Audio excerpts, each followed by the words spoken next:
Test 2. You will hear a number of different recordings, and you will have to answer questions on what you hear. There will be time for you to read the instructions and questions, and you will have a chance to check your work. All the recordings will be played once only. The test is in 4 sections. At the end of the test, you will be given 10 minutes to transfer your answers to an answer sheet. Now turn to Section 1.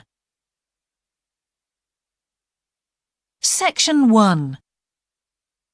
You will hear a student talking to the student accommodation officer at a college. First, you have some time to look at questions 1 to 5.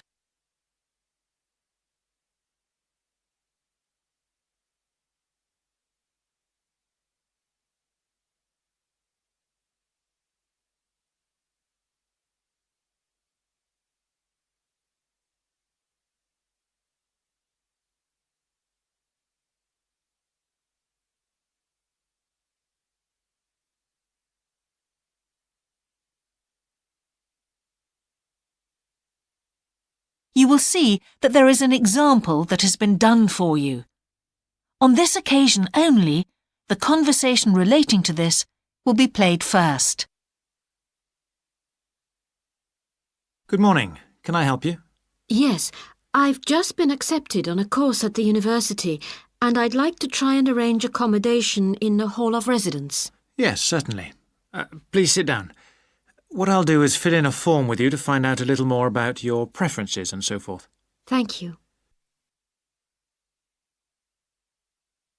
The student wishes to arrange accommodation in a hall of residence, so hall has been written in the space.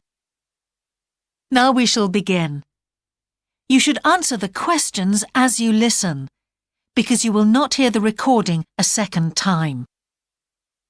Listen carefully and answer questions 1 to 5. Good morning. Can I help you?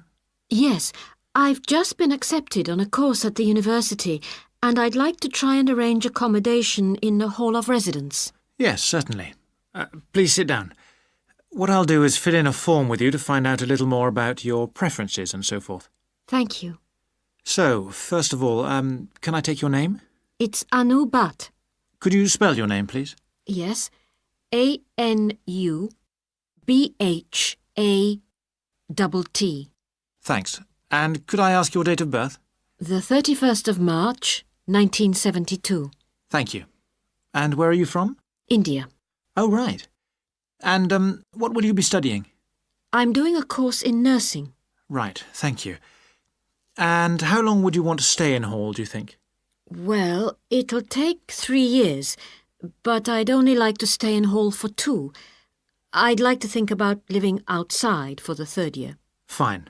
And what did you have in mind for catering? Do you want to cook for yourself or have all your meals provided? That's full board.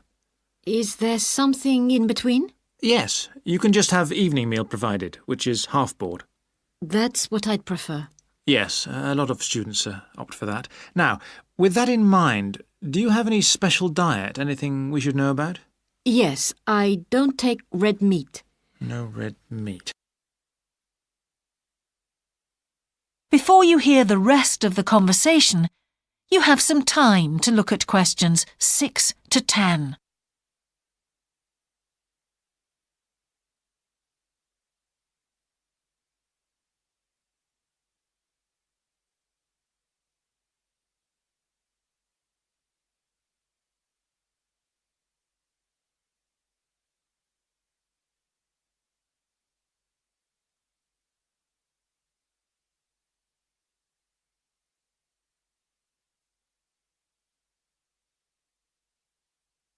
Now listen and answer questions 6 to 10.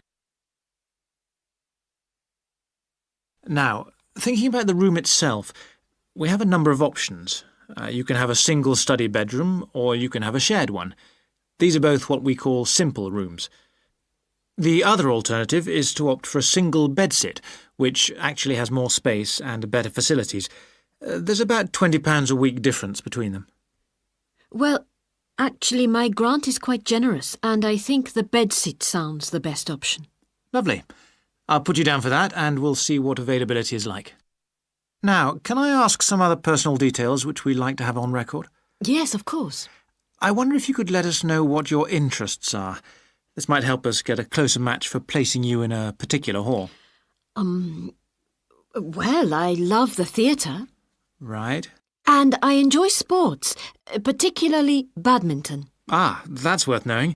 Now, what we finish with on the form is really a list from you of what your priorities are in choosing a hall, and we'll do our best to take these into account.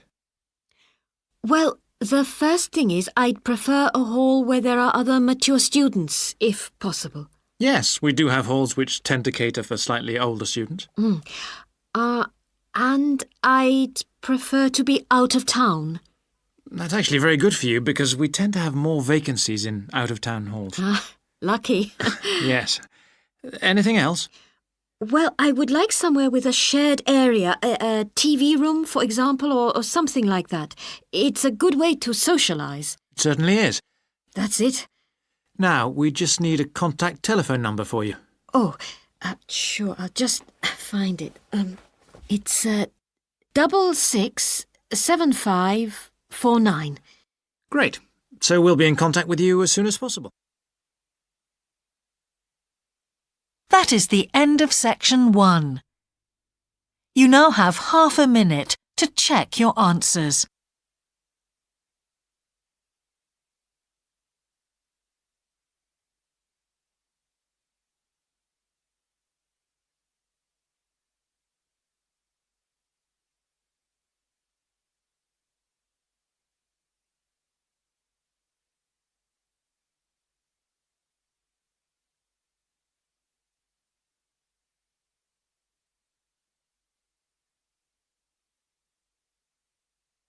Now turn to section 2. Section 2. You will hear a man giving a talk to new members of a wildlife club in the south of England. First, you have some time to look at questions 11 to 13.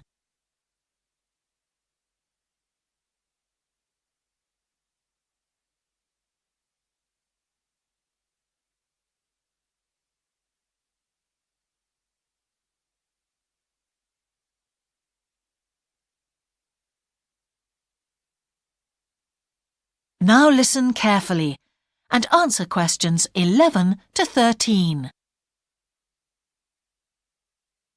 Hello, I'm delighted to welcome you to our wildlife club and very pleased that you're interested in the countryside and the plants and creatures of this area.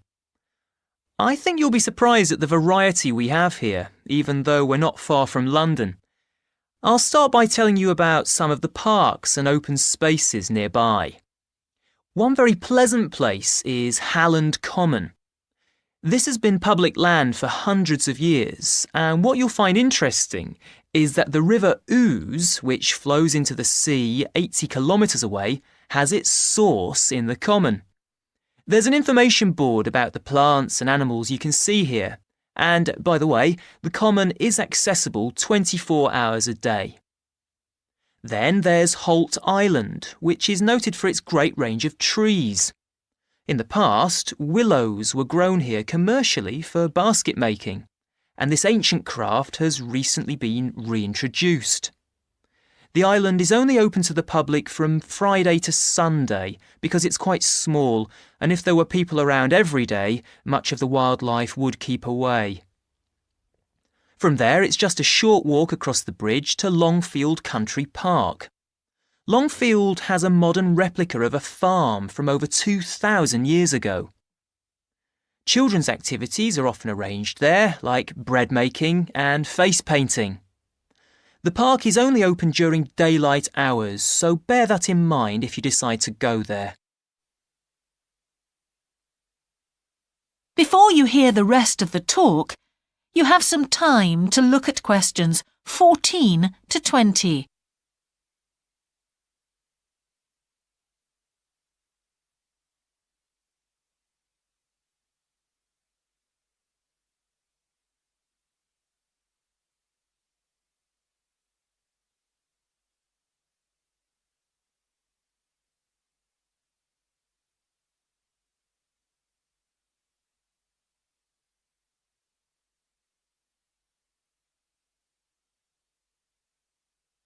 Now listen and answer questions 14 to 20.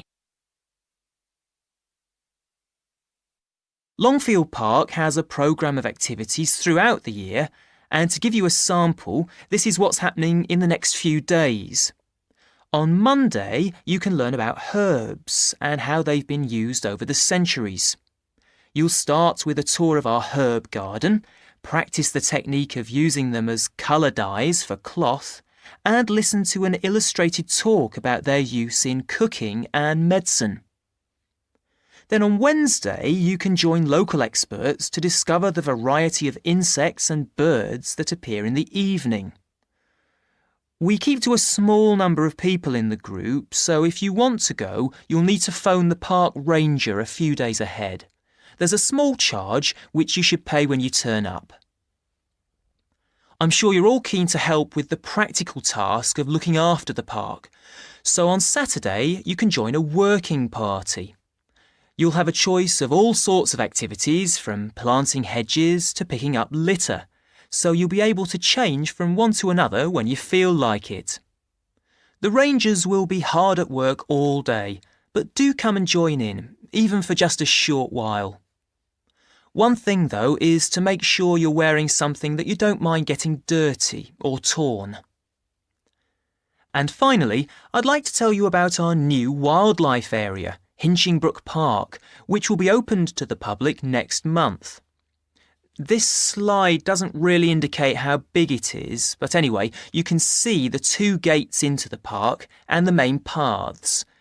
As you can see, there's a lake in the northwest of the park with a bird hide to the west of it at the end of a path, so it'll be a nice, quiet place for watching the birds on the lake. Fairly close to where refreshments are available, there's a dog walking area in the southern part of the park, leading off from the path. And if you just want to sit and relax, you can go to the flower garden. That's the circular area on the map, surrounded by paths. And finally, there's a wooded area in the western section of the park, between 2 paths. OK, that's enough from me, so let's get on and have a look. That is the end of section 2. You now have half a minute to check your answers.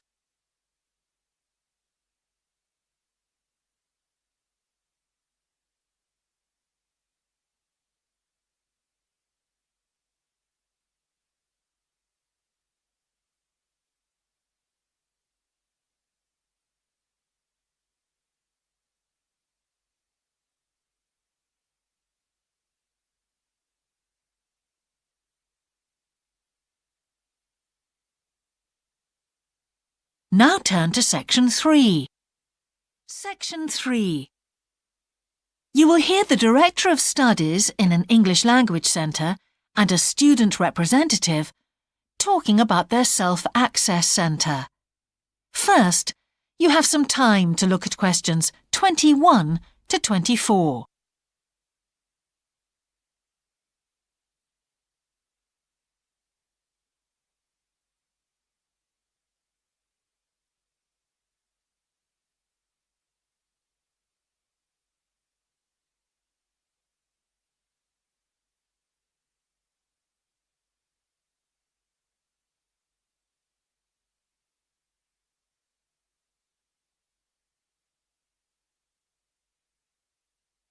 Now listen carefully and answer questions 21 to 24. Hi, Ewan. As you know, I've asked you here today to discuss the future of our self-access centre. We have to decide what we want to do about this very important resource for our English language students. So, can you tell me what the students think about this? Well, from the students' point of view, we would like to keep it. The majority of students say that they enjoy using it because it provides a variation on the classroom routine, and they see it as a pretty major component of their course. But we would like to see some improvements to the equipment, particularly the computers. There aren't enough for one each at the moment, and we always have to share. Well, yes, the teachers agree that it is a very valuable resource. But one thing we have noticed is that a lot of the students are using it to check their personal emails. We don't want to stop you students using it, but we think the computers should be used as a learning resource, not for emails. Some of us also think that we could benefit a lot more by relocating the Self-Access Centre to the main university library building. How do you think the students would feel about that, Yun? Well, the library is big enough to incorporate the Self-Access Centre, but it wouldn't be like a class activity anymore. Our main worry would be not being able to go to a teacher for advice.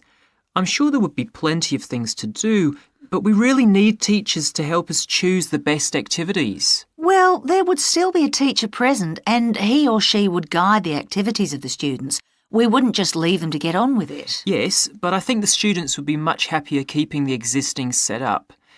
They really like going to the Self-Access Centre with their teacher and staying together as a group to do activities.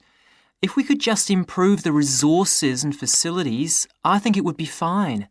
Is the cost going to be a problem? It's not so much the expense that I'm worried about, and we've certainly got room to do it, but it's the problem of timetabling a teacher to be in there outside class hours. If we're going to spend a lot of money on equipment and resources, we really need to make sure that everything is looked after properly.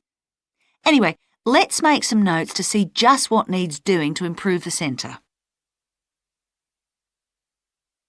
Before you hear the rest of the conversation, you have some time to look at questions 25 to 30.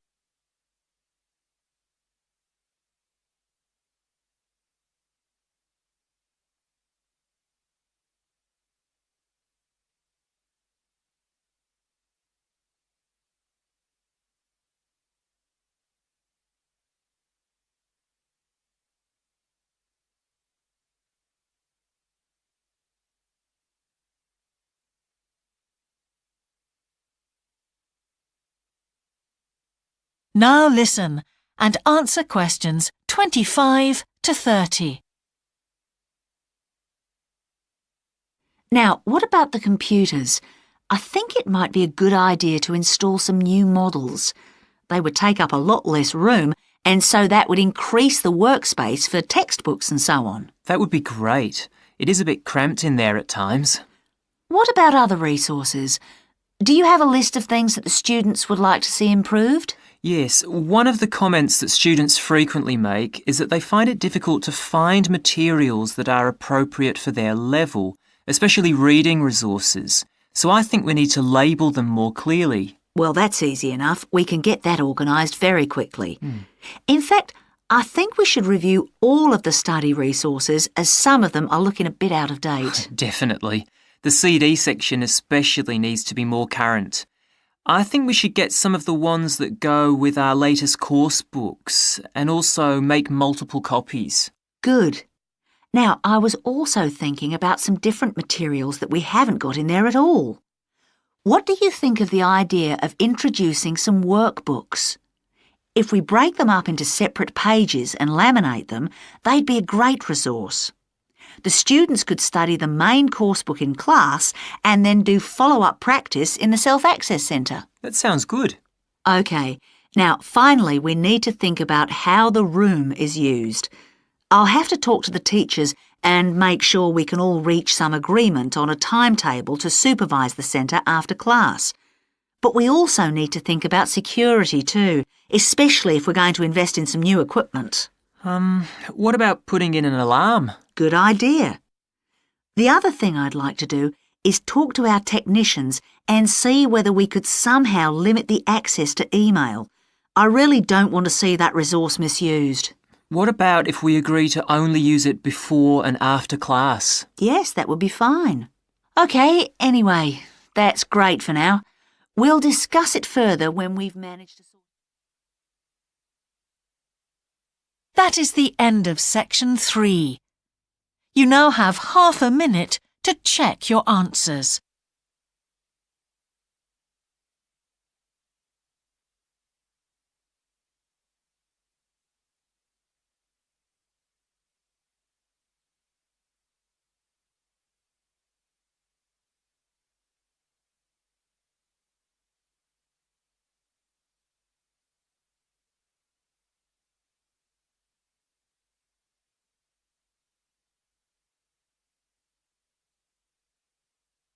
Now turn to Section 4. Section 4. You will hear the beginning of a lecture about business cultures. First, you have some time to look at questions 31 to 40.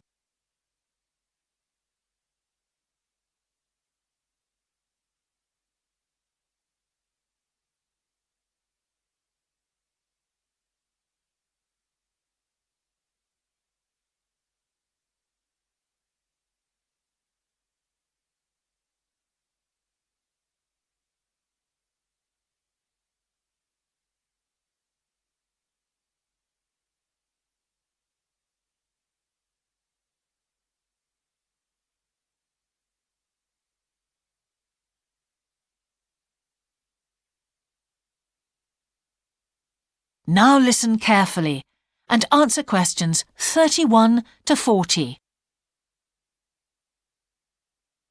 Good morning, everyone. Now, whether you're going to university to study business or some other subject, many of you will eventually end up working for a company of some kind. Now, when you first start working somewhere, you will realize that the organization you've joined has certain characteristics. And we often refer to these social characteristics as the culture of the organization. This includes its unwritten ideas, beliefs, values, and things like that. One well-known writer has classified company cultures by identifying 4 major types. The first type is called the power culture, and it's usually found in small organizations. It's the type of culture that needs a central source of power to be effective. And because control is in the hands of just 1 or 2 people, there aren't many rules or procedures. Another characteristic is that communication usually takes the form of conversations rather than, say, formal meetings or written memos. Now, one of the benefits of this culture is that the organization has the ability to act quickly. So it responds well to threat or danger on the one hand, and opportunity on the other. But on the negative side, this type of organization doesn't always act effectively, because it depends too much on 1 or 2 people at the top. And when these people make poor decisions, there's no one else who can influence them. And the kind of person who does well in this type of business culture is one who is happy to take risks, and for whom job security is a low priority. The next type is known as role culture. That's R-O-L-E, not R-O-double-L, by the way. And this type is usually found in large companies, which have lots of different levels in them. These organizations usually have separate departments that specialize in things like finance or sales or maintenance or whatever. Each one is coordinated at the top by a small group of senior managers, and typically everyone's job is controlled by sets of rules and procedures. For example, there are specific job descriptions, rules for discipline, and so on. What are the benefits of this kind of culture? Well, firstly, because it's found in large organizations, its fixed costs, or overheads as they're known, are low in relation to its output or what it produces. In other words, it can achieve economies of scale. And secondly, it is particularly successful in business markets where technical expertise is important. On the other hand, this culture is often very slow to recognize the need for change, and even slower to react. What kind of person does this type of culture suit? Well, it suits employees who value security and who don't particularly want to have responsibility.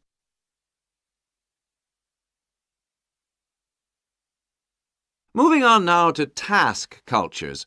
This type is found in organizations that are project-oriented.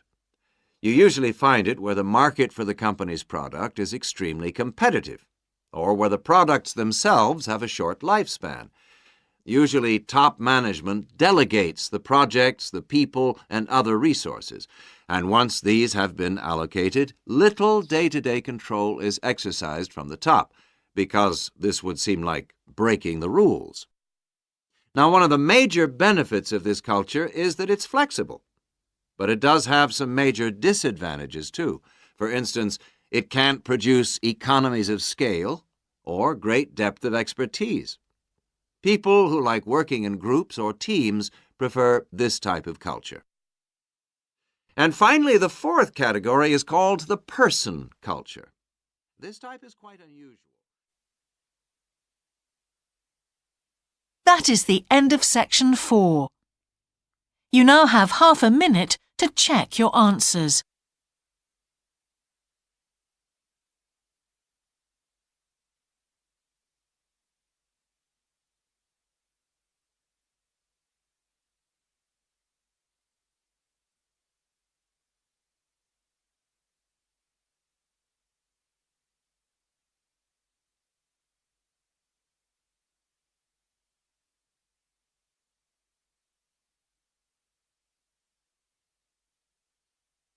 That is the end of the listening test. In the IELTS test, you would now have 10 minutes to transfer your answers to the answer sheet.